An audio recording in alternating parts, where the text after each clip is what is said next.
रात का अंधेरा गहराता जा रहा था और मैं अपनी कार में अकेला ही हाईवे पर तेजी से चला जा रहा था।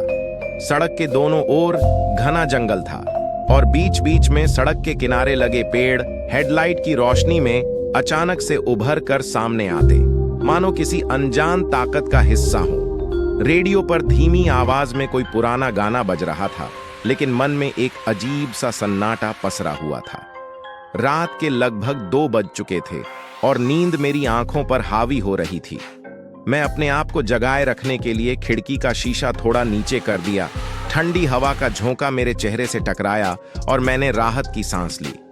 लेकिन तभी अचानक से मेरे फोन की घंटी बजी। यह देखकर मुझे कुछ राहत मिली कि कोई तो है जो इस वक्त मुझे कॉल कर रहा है। मैंने फोन उठाया। हेलो, मैंने कहा, लेकिन उधर से कोई आवाज नहीं आई। मैंने दोबारा कहा हेलो, और इस बार भी सिर्फ सन्नाटा। मैंने फोन देखा, कोई नंबर नहीं दिख रहा था, स्क्रीन खाली थी। यह देखकर मेरी दिल की धड़कन तेज हो गई और मैंने फौरन फोन काट दिया। फोन काटते ही एक अजीब सी ठंडक कार के अंदर महसूस होने लगी। अचानक मुझे लगा कि कार के पीछे वाली सीट पर कोई बैठा हुआ है।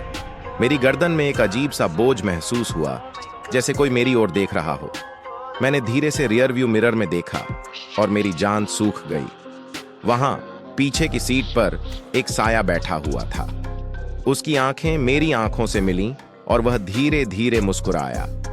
मैंने डर के मारे तुरंत मिरर से नजर हटा ली और पूरा ध्यान सामने सड़क पर लगा दिया। लेकिन अब मेरी रफ्तार बढ़ चुकी थी और गाड़ी अनियंत्रित होने लगी थी।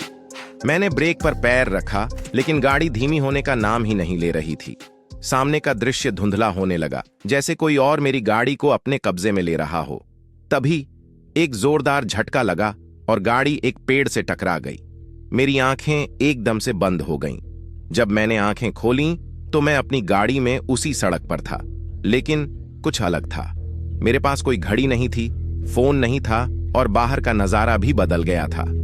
मुझे लगा शायद मैं किसी और समय में आ चुका हूं, या फिर तभी मैंने अपनी ओर फिर वही अजीब सी ठंडक महसूस की।